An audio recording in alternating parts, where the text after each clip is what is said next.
तो कबीरपंथी का नाम सुनते ही पंडित जी ने कहा कि जजमान तुम्हारे लड़के को नहीं बल्कि मेरे को ही नजर लग गई, ग्रह लग गया है तुम्हारी भैंस को देख करके। तो ठीक इसी प्रकार हम केवल मूर्ख बनते चले जाते हैं और धूर्त हमको ठगते चले जाते हैं। इसलिए आपके जीवन में आए तकलीफ कोई कर्मकांड और दान से नहीं बल्कि विवेक और विचार से कटेंगे। तो सद्गुरु कबीर का जो परंपरा है इसमें कहा जाता है मन वचन और कर्मों से अपने जीवन को सुधारिए। अपने कर्मों को सुधारोगे भाई तुम पर जुल्म है न ईश्वर खुदाई। लेकिन सद्गुरु कबीर ने कहा इंसान को इंसान की तरह देखना और इंसान को इंसान की तरह इज्जत देना ही सबसे बड़ा धर्म है। आज आदमी की पहचान आदमी की जाति हो गई है। सद्गुरु कबीर कहते हैं जाति पात से कोई बड़ा नहीं होता, आदमी अपने गुण कर्मों से महान होता है। कुछ लोग कहते हैं सद्गुरु कबीर ने तो ब्राह्मणों के पंडितों का खंडन किया है। सद्गुरु जो संत होते हैं वे कभी किसी का खंडन नहीं करते। सद्गुरु कबीर ने देखा ये समाज जिसको हम ब्राह्मण कहते हैं पंडित कहते हैं वे देश को सही दिशा देता है, और वही समाज जब गलत दिशा में चलने लग जाए, जैसा इस मंच पर बैठकर एक संत, मैं अभी आप लोगों को प्रवचन दे रहा हूँ, शाम को जाकर के किसी ठेका में मिल जाऊं तो आप जूता निकाल के मेरे सिर पर मारेंगे। ठीक इसी प्रकार धर्म के रक्षक जो है, धर्म का दिशा दिखाने वाले लोग हैं, वही धर्म के नाम पर जब बलि कर रहे थे, जीव हत्या कर रहे थे, तब सद्गुरु कबीर ने कहा धर्म कथे जहाँ जीव वधतु है, अकर्म करे मोर भाई, जो तोहरा को ब्राह्मण कहिए तो काको कहिए कसाई। साहब ने कहा रे भले आदमी, जिस जगह पर बैठ करके तुम्हें धर्म की कथा करनी चाहिए, धर्म का ज्ञान बांटना चाहिए, वहीं पर तुम बलि चढ़ा रहे हो। और कौन से ऐसे भगवान हैं जो कि तुम्हारे बलि, किसी प्राणी की बलि चढ़ा लेने से वे खुश हो जाएंगे। लेकिन आदमी अपने जिह्वा के स्वार्थ के वशीभूत होकर के भगवान का आड़ लेकर के मांस पीता है, मदिरा पीता है। देखो हकीकत में तो यह है कि पूरी दुनिया में ये कहा जाता है भगवान ने इंसान को बनाया है, ऐसा कहते हैं ना जी। लेकिन हकीकत यह है कि हर इंसान ने अपने अनुसार भगवान को बनाया है, और यही कारण है कि शराब पीने वाले का भगवान शराबी होते हैं, मांस खाने वाले का भगवान मांस खा रहे हैं, आज मांस चढ़ाए जा रहे हैं। तो इंसान जैसा होता है वैसे अपने भगवान को बना लेता है। इसलिए मेरे मित्रों, आज हम मंदिर बनाते हैं, लेकिन मंदिर में जाकर के आपको भगवान का दर्शन नहीं हो सकता है जब तक अपने घर में रहे माँ बाप के साथ सुंदर बर्ताव न कर लो। आज कुछ दिन पहले अयोध्या के राम मंदिर में चोरियां हो गई 7 लाख रुपए की। जरा सोचो, 7 करोड़ की। अगर राम मंदिर में भगवान होते क्या पैसे की चोरी हो पाती? कुछ वर्ष पहले बद्रीनाथ केदारनाथ में 140 करोड़ सोने की चोरी हो गई। बॉम्बे के सेठ ने दान कर दिया था, उस मूर्ति में पतरा चढ़ा दिया था, वो सोने का पीतल हो गया था। जरा सोचो, अगर मंदिर में भगवान होते तो क्या चोरियां होती? और हम मुगलों को गाली देते हैं, सोमनाथ के मंदिर को चोरी करने वाले, लूटने वाले वो गजनी को याद गालियां देते हैं। आज कौन गजनी आया, आज कौन मुसलमान आया जो चोरियां की? जरा सोचो तो। ये देश के कुछ गद्दार हैं जो ईश्वर के नाम पर, भगवान के नाम पर अपनी झोली भरते चले जाते हैं।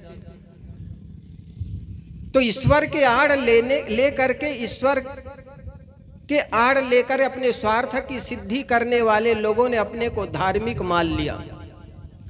हमारे देश में साहित्यिक जगत में 2 धाराएं भी, एक ब्राह्मण धारा और दूसरा जिसको बुद्ध और महावीर जिस परंपरा को चलाए, जिसको श्रमण धारा कहते हैं। ब्राह्मण और श्रमण ब्राह्मण का मतलब ये मत समझना ब्राह्मण कोई जाति से, एक परंपरा थी, एक धारा थी। ब्राह्मण परंपरा में माना गया कि कर्मकांड करने से जीवन के सारी समस्याएं दूर हो जाती, लेकिन श्रमण परंपरा में कहा गया जीवन में समस्याएं आती है उसके मन, वचन और कर्म कारण होते हैं। और जिस व्यक्ति के सुधार मन, वचन और कर्मों से हो जाता है उसके जीवन में सुख की कमी नहीं रह सकती, कभी जीवन में दुख आ नहीं सकता। लेकिन हमने कर्मकांड को अंगीकार किया। कहीं ने कहा आपके घर में जी आए दिन कुछ ना कुछ घटती ही रहती है, तो ऐसा लगता है कोई शनि कोई केतु पड़ गए हैं, कोई अमंगल की छाया, कोई शनि ग्रह की छाया पड़ गई है। पंडित बताते हम मानते चले जाते, फिर वो कर्मकांड बताते, अमुक कर्मकांड कर लो, यज्ञ होम हवन कर लो, फिर ठीक हो जाएगा। बताओ यहाँ से 1000 किलोमीटर दूर शनि ग्रह किसी पर लगेगा तो आदमी का कुचुम्बर निकल जाएगा। कोई छोटे मोटे गेंद है क्या शनि ग्रह? लेकिन वो बताते हैं हम मानते चले जाते हैं। एक कहानी सुनाऊं, शायद आपको बात समझ में आ जाए। ये ग्वाला था, उनके एक भैंस थी और वो भैंस 10 लीटर दूध देती। उस भैंस को देखकर एक पंडित जी के नियत खराब हो गई। उन्होंने देखा सुबह दूध के लिए, एक कप चाय के लिए मुझे 10 घर जाना पड़ता है, और ये ग्वाला के कार एक ही भैंस है, वो भी 10 लीटर दूध देती, और किसी भांति ये भैंस मेरे घर आ जाए तो 10 जगह जाने की जरूरत नहीं पड़ेगी। तो उन्होंने चालाकी से काम लिया। आदमी चालाक होता है ना, अपना काम बना लेता। पूरी दुनिया के सबसे बड़ा एक दार्शनिक हुए, उन्होंने कहा था जब तक इस धरती तल पर चालाक रहेंगे, मूर्ख रहेंगे, चालाक कभी भूखे नहीं मरेंगे। उन्होंने कहा था जब तक इस धरती तल पर मूर्ख रहेंगे, चालाक कभी भूखे नहीं मरेंगे। और मूर्ख और आकाश अनंत है, इसलिए चालाक लोग कभी भूखे मरने वाले नहीं हैं। आए दिन सागर के पानी मीठे हो जाते हैं, मस्जिद में कुरान के आयत प्रिंट हो जाते हैं, कभी ईसा के मूर्ति से आंसू बहने लग जाते हैं, कभी गणेश जी दूध पीने लग जाते हैं। ये किनके द्वारा चलाए जाते हैं? मूर्ख धूर्तों के द्वारा चलाए जाते हैं, और मूर्ख फंसते चले जाते हैं। कुछ दिन पहले बॉम्बे में ईसा के चरणों से पानी झरने लग गए, लोगों में फैलाया गया, देखो ईसा के चरणों से चरणामृत गिर रहे हैं। बड़ी भीड़ लगी, पुलिस की व्यवस्था करनी पड़ी, करीब 1 किलोमीटर दूर से लोगों की भीड़ लग गई। लेकिन कुछ शोध करता रहे, कुछ कबीर के विचार को मानने वाले लोग थे। उन्होंने सोचा जी मूर्ति से ऐसे कैसे जल झरेंगे, और ये लोग कह रहे थे चरणामृत गिर रहे हैं। चूंकि दीवार से सटी हुई वो मूर्ति रखी हुई थी, और मूर्ति के बाहर वो पैर ऐसा लटका हुआ था, क्रॉस जो होता, तो पानी जो बह रहा था, पैर जब बाहर निकला हुआ था तो पैर से होकर के पानी झर रहा था। तो कबीर विचार के कुछ मानने वाले लोग थे, उन्होंने सोचा पानी ऐसे कैसे झरेंगे, पीछे जरूर कोई स्रोत होगा। तो पीछे स्रोत क्या था? सीवर लाइन का टंकी था, जिसको गटर लाइन कहते हो। वो सीवर लाइन का पानी दीवार से सीपेज होकर के ईसा की मूर्ति से पानी गिरे जा रहे थे, और उसको चरणामृत लेकर के 1 किलोमीटर से लोग पिए चले जा रहे हैं। अब ये धर्म के नाम पर हम कहते हैं, ऐसे बोलने वाले को फिर हम कहते हैं भगवान का खंडन करते हैं। अरे खंडन नहीं, तुम्हारी आंख खोलना चाहते हैं। पत्थर से कभी पानी नहीं गिरता है। कम से कम आप अपनी बुद्धि को खोल कर के रखिए। हम खिड़की में अपने दिमाग को रख देते हैं, हर जगह अपने विचार को प्रयोग कीजिए। धर्म के नाम पर हम केवल आस्था के नाम पर मानते चले जाते हैं, लेकिन सदगुरु कबीर का यह मंच आपको केवल विश्वास करने के लिए नहीं, बल्कि आपको विचार करने के लिए आगाह करते हैं। आप विचार कीजिए, केवल मानते मत चले जाइए। आप श्रीमद् भागवत में जाते हैं, रामायण में जाते हैं, वहां पर कहा जाता है मानिए, लेकिन सदगुरु कबीर का यह मंच कहते हैं आप पहले जानिए। और जो व्यक्ति जानना चाहता है जो आदमी खोजी होता है, पारखी होता है, उनको सदगुरु मिल जाते हैं और भगवान भी मिल जाते हैं। इसलिए सदगुरु को भी मैंने वो उदाहरण दे रहा था कि वो ग्वाला था, उनके घर एक भैंस थी, 10 लीटर दूध देती, तो पंडित जी की नीयत खराब हो गई। उन्होंने सोचा ये भैंस मेरे घर में आ जाए तो दूध की किल्लत खत्म हो जाती। तो उन्होंने जो सोचा युक्ति से कि ये भैंस मिले तो मिले कैसे, तो सोचा उनका एक ही लड़का था, अगर ग्रह लगा दूं, बता दूं, तो ये ग्रह के लिए कुछ भी करने के लिए तैयार हो जाएगा। क्योंकि एक लड़का हो, संपत्ति बहुत अधिक हो, तो कुछ भी करने के लिए आदमी तैयार हो जाता। तो एक ही लड़का था। पंडित जी सुबह सुबह जाकर के उनके दरवाजे पर रोने लग गए। पंडित जी की रोने की आवाज सुनकर के ग्वाला बाहर निकला और ग्वाला ने देखा पंडित जी रो रहा है, तो जाकर के पूछा, पंडित जी क्या बात है, क्यों रो रहे हो? पंडित जी ने कहा, जजमान क्या बताऊं, तुम्हारी एक ही लड़का है, एक ही संतान है और उनको भी ग्रह लग गया है। जैसे ही लड़का को ग्रह कहा तो जजमान के आंखों में आंसू बहने लग गए। पंडित जी से हाथ जोड़कर कहने लगा कि पंडित जी कोई इस ग्रह का तोड़ तो होगा। तो पंडित जी ने कहा, हाँ तोड़ तो है। हमारे शास्त्रों में लिखा हुआ है, कोई व्यक्ति अगर काला चीज का दान कर दे तो उनके जीवन के सारे ग्रह टूट जाते हैं, कट जाते हैं। तो जजमान ने सोचा काला चीज का दान करूं। तो उनका एक मित्र था पंडित जी, वो मास्टर जी, वो कबीरपंथी था। उनके पास गए, कहने लगा कि मेरे मित्र मास्टर जी, बड़े सौभाग्य से आज मेरे दरवाजे पर पंडित जी आए, रो रहे थे। वो कह रहा था कि आपके लड़के को ग्रह लग गया है और तोड़ बताया है कि कोई काला चीज का दान कर दो। तो काला चीज बताइए, क्या दान करूं?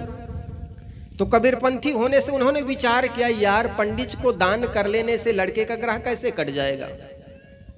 फिर भी सोचा, अगर मैं इसको मना कर दूं और शायद लड़के इत्तेफाक से मर जाए तो सारे बद्दी मेरे जीवन पर आ जाएगा। तो उन्होंने युक्ति से काम किया कि काला चीज दान करना है ना, तो ऐसे करो, काला रिबन ले आओ दुकान से और दान कर दो।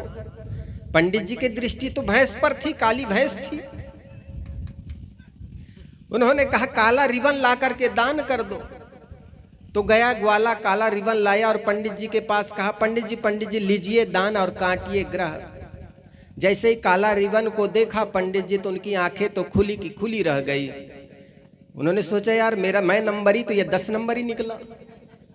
उन्होंने, यार ये आखिर तुम लाए तो सही काला चीज, लेकिन लेट हो गई, इसलिए एक कड़ी और बढ़ गई, एक पॉइंट और बढ़ गया। क्या हुआ? कहे दान काला हो साथ साथ जान वाला हो। ये तो मुर्दा कपड़ा को ले आए जी, वो जान वाला भी हो। अच्छा, गया फिर मास्टर के पास, मास्टर जी एक कड़ी और बढ़ गई। क्या हुआ? कहे दान काला हो साथ साथ जान वाला हो। उन्होंने कहा, अरे जान वाला तो एक सपेरा आया, अभी गया है घर से, उनके पास काला नाग है, ले जा दान कर ले और बेटा को मुक्त कर रहा। वो गया काला नाग ले करके हर पंडित जी के पास रखा, सरकार लीजिए दान और काटिए ग्रह। और जैसे ढक्कन खोला तो काला नाग था। काला नाग ने जैसे फुक्कार मारा तो पंडित जी माथा पकड़ के सोचने लगा, अरे ये क्या हो रहा है। फिर उन्होंने बात बनाते हुए कहा कि जजमान एक पॉइंट और बढ़ गए। कहे सरकार क्या हुआ कि तुम लाने में लेट कर जाते हो, इसलिए एक पॉइंट और बढ़ गए। क्या हुआ? उन्हें कहा दान काला हो, जान वाला, साथ साथ 4 पैर वाला हो। अब 4 पैर वाला मतलब भैंस वाला। तो फिर दौड़े दौड़े मास्टर के पास गए, मास्टर जी एक पॉइंट और बढ़ गया। क्या हुआ? दान काला हो, 4 पैर, जान वाला तथा 4 पैर वाला कह रहे हैं। तो उन्होंने कहा 4 पैर वाला कहे तो हमारे घर में एक काली बिल्ली है, 4 पैर होते हैं ना बिल्ली के, तो उसको ले जाइए और काट लीजिए और पंडित जी से दान कीजिए, ग्रह को काट आइए, बेटा को मुक्त कीजिए। वो गया काली बिल्ली को लेकर के, और काली बिल्ली को लेकर के पंडित जी के पास गए। पंडित जी ने काली बिल्ली देखा तो फिर बड़ा आश्चर्य में पड़ा, यार आखिर इसको कौन मिल गया है। मैं तो काली भैंस की ओर इशारा कर रहा हूं, ये आदमी कुछ ऐसे ही लेकर चले आते हैं। तो उन्होंने कहा जी तुम लाने में लेट कर जाते हो जजमान। के सरकार क्या करूं अब? कहे 1 पॉइंट और बढ़ गए। अब क्या हुआ? कहे दान काला हो, जान वाला, 4 पैर वाला, साथ साथ दूध वाला हो। जजमान फिर गया मास्टर के पास, मास्टर जी 1 पॉइंट और बढ़ गया। क्या हुआ? कहे जान काला हो, दान काला हो, जान वाला, 4 पैर वाला, साथ साथ दूध वाला कह रहे हैं। तो मास्टर जी ने सोच लिया, अब जरूर इनकी भैंस की ओर इशारा कर रहा था वो। उन्होंने कहा ऐसे कर, मेरे घर के पिछवाड़ा में एक काली कुतिया है और कल ही भी आई है, वो दूध भी दे रही है। और पंडित जी के अनुसार ये चारों उनके पॉइंट है, शर्त है, पूरे हो जाते। वो काला भी हो, 4 पैर वाला भी है और जान वाला है तथा दूध वाली भी है। तो काली कुतिया को पूरा फैमिली समेत एक ही साथ ले जाना और ना बढ़ जाए। तो कहा जाता है वो काली कुतिया को पूरा फैमिली समेत 2-4 बच्चों के साथ ले गए और कहे पंडित जी लीजिए दान और काटिए ग्रह। उन्होंने जैसे ही काली कुतिया को देखा, माथा ठोक लिया, आंखें फटी की फटी रह गई। उन्होंने कहा जजमान ऐसा लगता है आपको कोई मित्र मिल गया है। कि हाँ मुझे मिल गए हैं, कबीर पंथी एक भक्त। तो कबीर पंथी का नाम सुनते ही पंडित जी ने कहा कि जजमान तुम्हारे लड़के को नहीं बल्कि मेरे को ही नजर लग गई, ग्रह लग गया है तुम्हारी भैंस को देख करके। तो ठीक इसी प्रकार हम केवल मूर्ख बनते चले जाते हैं और धूर्त हमको ठगते चले जाते हैं। इसलिए आपके जीवन में आए तकलीफ कोई कर्मकांड और दान से नहीं बल्कि विवेक और विचार से कटेंगे। तो सदगुरु कबीर का जो परंपरा है इसमें कहा जाता है मन वचन और कर्मों से अपने जीवन को सुधारिए। अपने कर्मों को सुधारोगे भाई, तुम पर जुल्म है न ईश्वर खुदाई। अगर तुम्हारे कर्म अच्छे हैं तो 1000 शैतान मिल करके भी आपको दुख नहीं दे सकते। अगर आपके कर्म खराब है तो 1000 ईश्वर मिल करके भी आपको सुख नहीं दे सकते। इसलिए हमारे संतों ने कहा कर्म तुम्हारे अच्छे हैं तो किस्मत तुम्हारी दासी है, धर्म तुम्हारे अच्छे हैं तो घर में मथुरा काशी है। धर्म कर्म दोनों अच्छे जीवन बना अविनाशी है, धर्म कर्म दोनों खराब तो जीवन गले में फांसी है। अगर आपके कर्म खराब हो गया, धर्म खराब हो गया तो गले में यम की फांसी है। इसलिए अपने कर्मों को सुधारिए। हम कर्मों को सुधारने के बजाय हम कर्मकांड में लग जाते हैं। कर्मकांड से कभी किसी का जीवन नहीं सुधरा है।